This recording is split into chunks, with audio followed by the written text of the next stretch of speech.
కమ్మని కలలన్నీ నిజమయ్యే కానుకిచ్చినావు.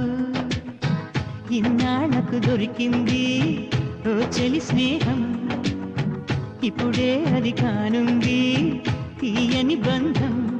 శుభలేఖలు పంపే మంచి ముహూర్తం పరుగున వస్తోంది. ప్రేమ ఎందుకని నేనంటే అంత ప్రేమ నీకు, కమ్మని కలలన్నీ